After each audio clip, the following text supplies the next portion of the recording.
All right, so I'm Garrett. Grant did the first couple videos. For the next part, what we're gonna do is talk about pulling the meat off of the carcass. We do this a little bit differently. You know, a lot of guys have different methods, and we're not saying that ours is the right way or the wrong way, but I prefer to take the hams off and debone them as I'm pulling it off. I take the back straps out, and I take the front shoulders off whole. The first part of this process is I'm going to remove the unwanted areas. So the front part of the shoulders I'm going to take off, and then I'm also going to do a little bit of trimming. To do all of this work, I have the wild saw and the wild bone.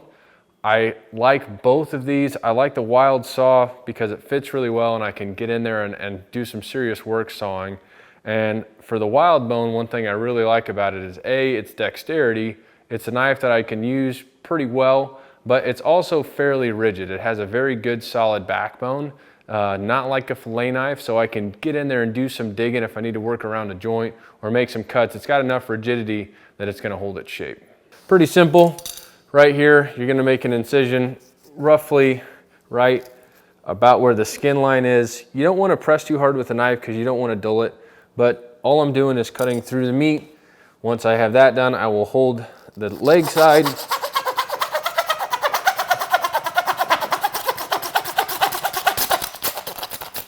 and just saw it through.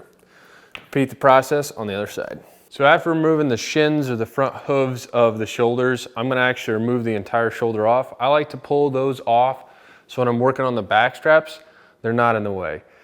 Shoulders are not held together by any bone, it's all muscle. So there's no joints you have to worry about. For each side, you'll put some pressure and open it up, if you will, and you can see that it's gonna make way to this line.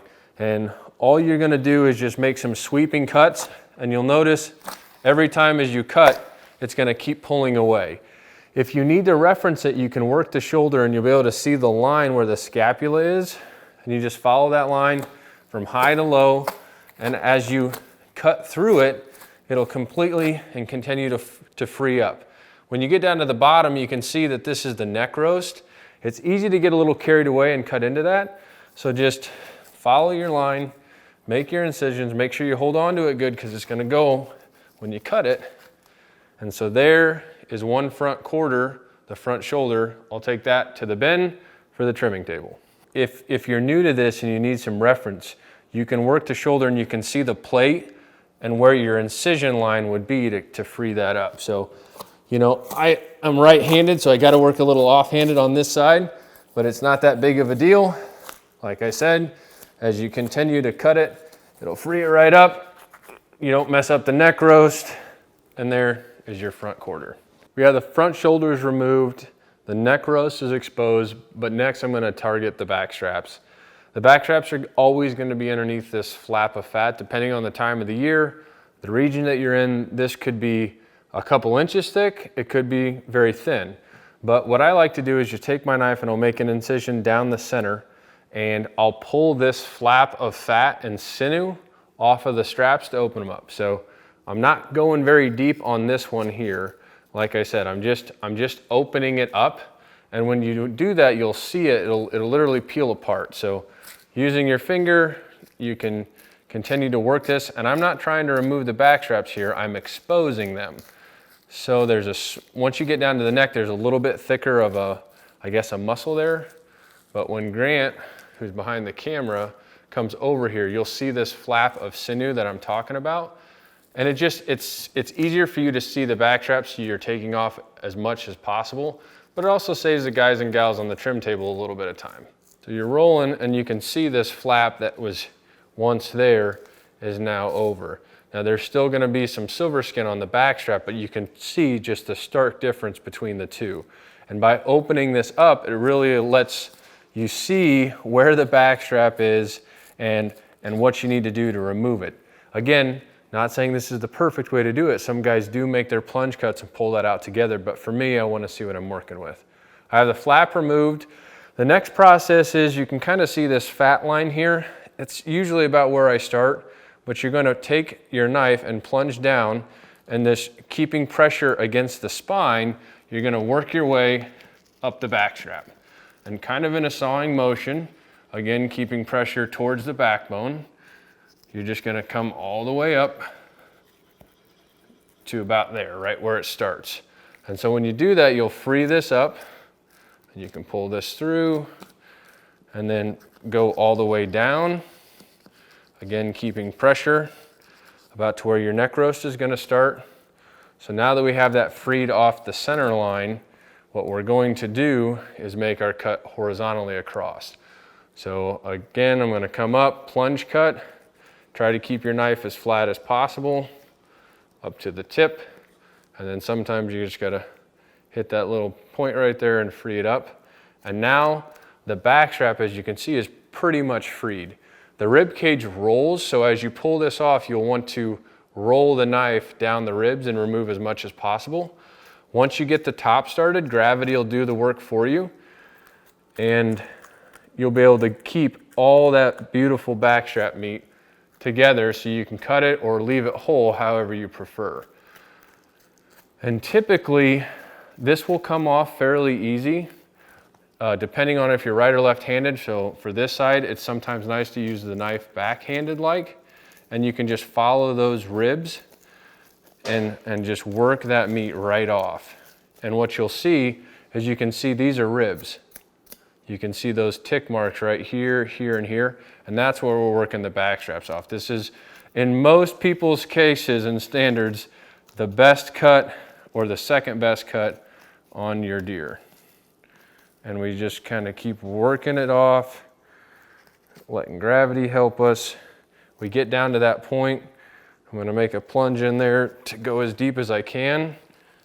And then you cut it and remove the strap. So there's the back strap, all one piece, nice and lean. You'll see there's not much sinew or trimming on the bottom side. And then here, we just have a little bit of silver skin for the trim table, and your back strap is done. On to the hams. This is where we do things a little bit unorthodox. And I am a hunter, I'm not a butcher. So I probably don't have the anatomical muscle groups correct or the cuts of meat correct. I just call them as I see them. So first I'm gonna there's a small triangular piece of meat right here, kind of at the point where it meets the waistline. I'm gonna free that up and then go to my first major roast. You'll see that there's quite a bit of skin and sinew and just protective tissue that's here. I use all of the muscle lines kind of as guidelines, so I get as much of this off as I can. And really it's just a matter of pulling and getting your knife under it and working it away. And it comes off relatively easy. And what you'll see is by pulling it off, like I said, you'll expose quite a bit of those muscles and those lines that I use as reference points and markers to get stuff off. So as I'm just on the backside here where you can't see, there's a small layer of fat that I'm just kind of using my knife, this boning knife, to free up right here. I'm gonna cut this small flap, I can get out of the way. And so this is that small triangular piece. Nothing special, we don't use it for anything other than going to the trimming table and to grind or whatever else we see fit. Maybe it's gonna get cubed up for chili, maybe it's gonna go into the sausage pile. Really just kind of depends on where we're at. So this line is it's a muscular line, like I said. On the back side, if Grant spins the camera around here, you'll kind of see where I'm cutting. I free this front side up here, and if you want to move around here, Grant, real quick, we'll show the fine people where this is. So you can see I've cut it and removed it. Here's that big foot, we call it the football roast because it's kind of shaped like a football. But this triangular piece just runs right underneath here. There is a gland in here, so I like to remove that, or the guys on the trimming table, you can see this. There's a gland right there, they'll remove that.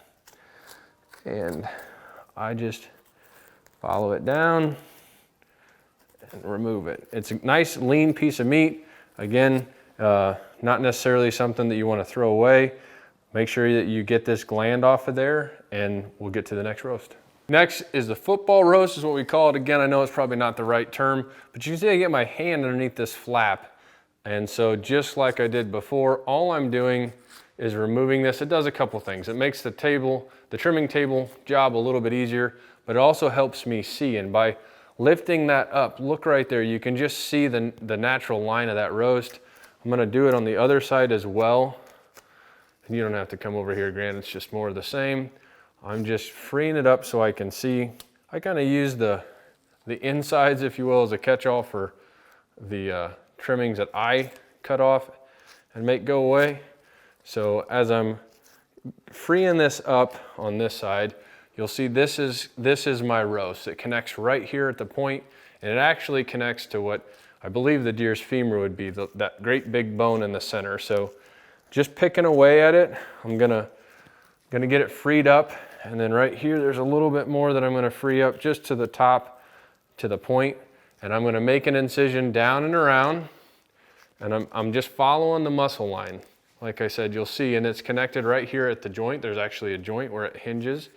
Follow that around, and then same thing over here. We're gonna cut it, follow it up, and around. So now that I've got that joint freed up, and you can see in here, I'm just gonna go all the way to that femur, and I'm gonna start making some cuts. And as I do that, it's gonna free it off of that bone and wanna start falling off, because we went around this knuckle for the most part. Keep following it, and I'm use gravity to my advantage whenever I can.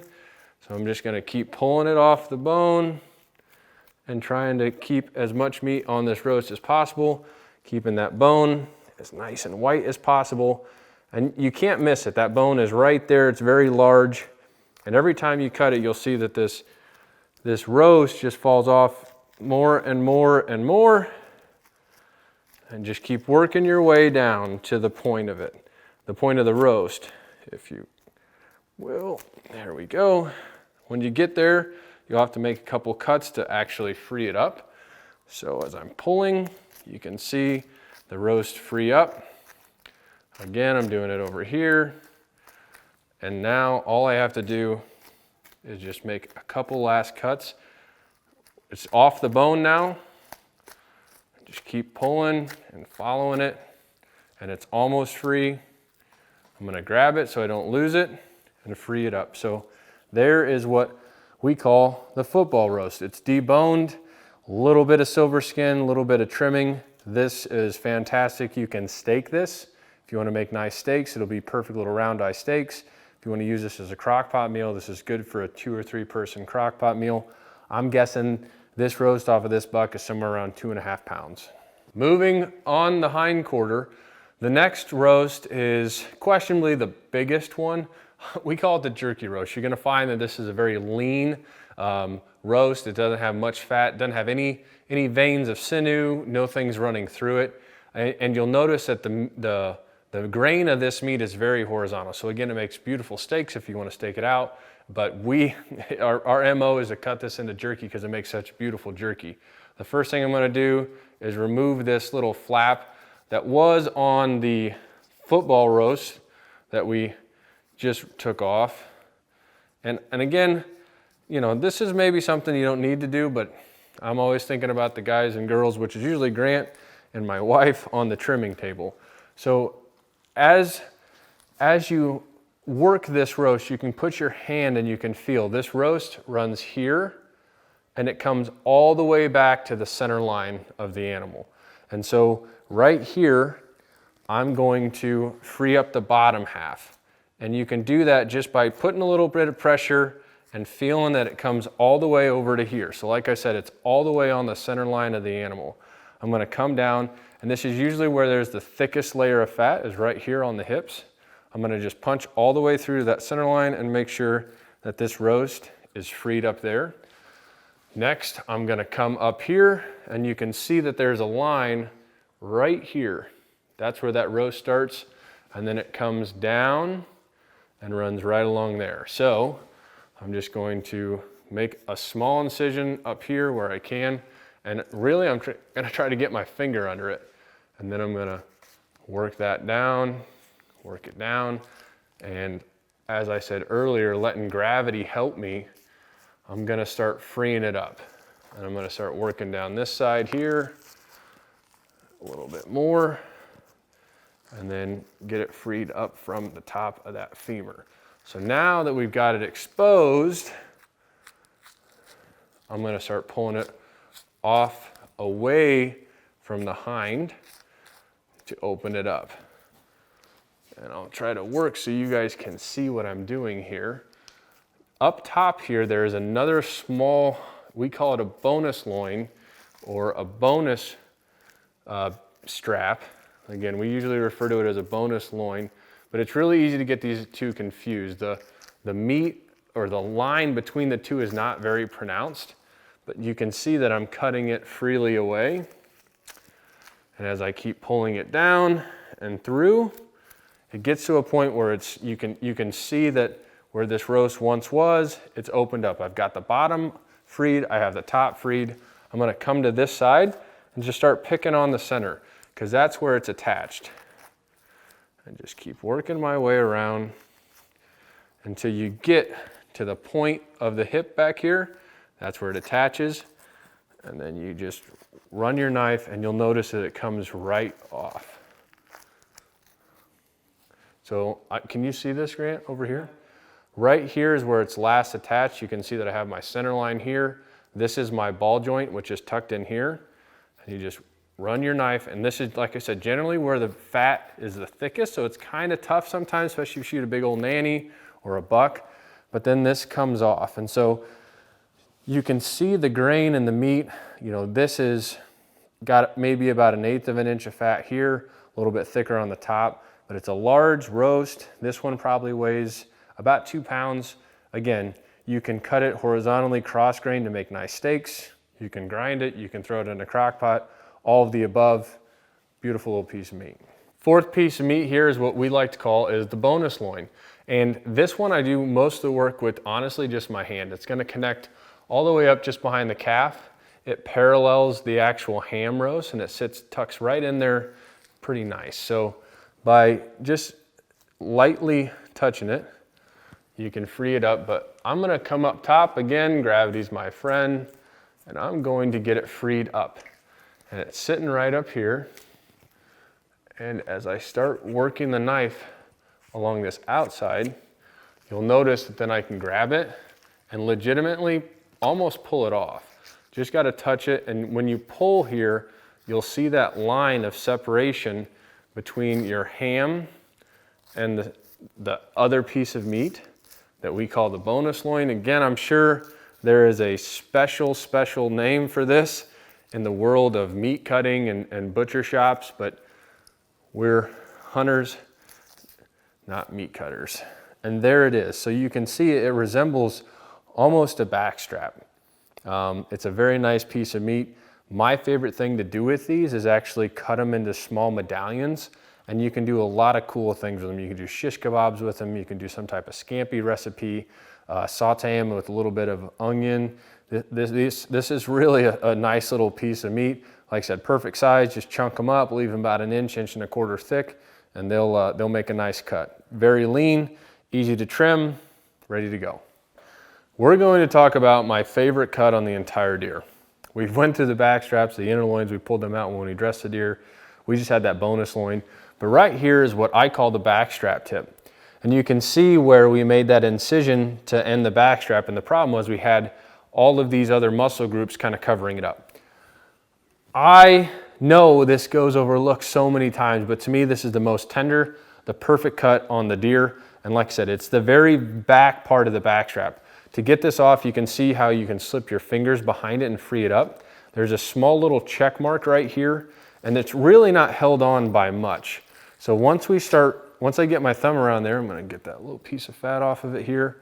You can see that it almost falls right off. I'm staying right next to the bone here on the back side of the hip, and I'm just slowly pulling it down and being honestly pretty careful with this piece because it's such a prized possession. What we'll usually do is save these from the all deer season and cook them all at once, just because that's how much we love them. We'll have our friends and family over and people that we want to share the hunt with and eat it. And so you can see, using gravity on my side again, I'm just gonna pull this off and save as much as possible that I can. And there it is. So literally, if you can see, this is the very little remnants of this flap here that I took off if it was tucked up under there.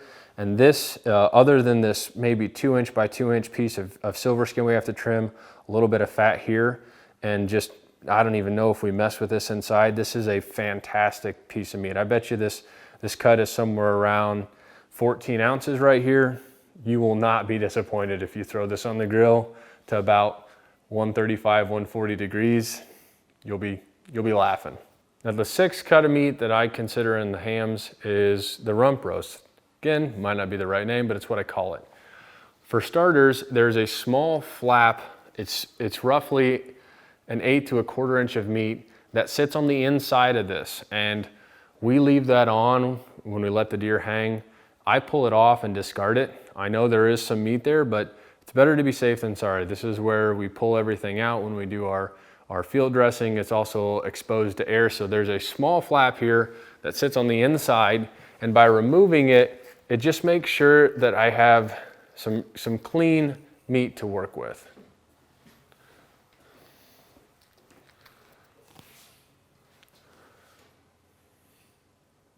All right, so this flap sits here as it would similarly on this side. And you can see as I pull it off, it separates from the ham. And I'm just working it off. And what's nice is you can see the coloring difference between the meat that's underneath and the meat that was exposed to the air when we dressed the deer. So I'm just slowly separating that. And again, I'm just wanting to make sure that what I put into the freezer and on the table is safe for not only me, but my family. It's not a big piece of meat. I don't feel like I'm being wasteful. Some people may think that I am, but I just discard this, and you can see now that none of this is discolored. There's a little bit right there that needs to be trimmed, but all of this meat is safe. It hasn't been oxidized, and we're good to go. So rolling. So the ham itself, right here, that rump roast, whatever you want to call it, you can see it connects right up there at the point. And by making some incisions and pulling with light pressure, it frees up. And then walking around to the backside, you can stay right there, Grant. I just change it up so I can get a little bit of a different angle on it. And all I'm doing is just working my way down this femur here to free it up. Here's a good time to talk about one of the reasons why I debone it like this. And I'm going to show you before I pull this roast off. But tucked back behind here, in between what we call the bonus loin and the jerky roast and everything else, is actually a gland. It's one of the nastier ones that I know of. And this gland is right here. And I've seen too many people whack this off and just throw this into the smoker or the crock pot with them. It's tucked right in the middle here. You really can't find it unless you pull these muscles apart. But this is going to taint some meat. It's going to give you a lot of gaminess, and you sure as heck don't want to bite into it. So pull that off, and you can see that pretty much this rump roast is falling off already. I'm going to come to the hip. I'm going to make a plunge cut down to where it connects. And then on the inside as well, I'm going to make a small cut, come up and over. And now it's pretty much freed up at this point. It's all but fallen off. I'm going to grab it and then just work my way down to that joint, to the hip, and just slowly pull and cut, and it will come right off. So to finish it out, you repeat that process on the other side. You have your shanks or your shins here. We just take those completely off. Those go into the grinder. We actually cook those as its own roast. But in closing, we covered how to skin a deer. We covered the knives that we use, how to cape a deer. There's more videos in detail covering the taxidermy side on our YouTube page. But this is how we break down, this is how we cut up, this is how we process our deer. Hopefully it helps you. If you have any questions, you can shoot us comments or shoot us private messages to any of our social media platforms or our website. Other than that, don't waste it.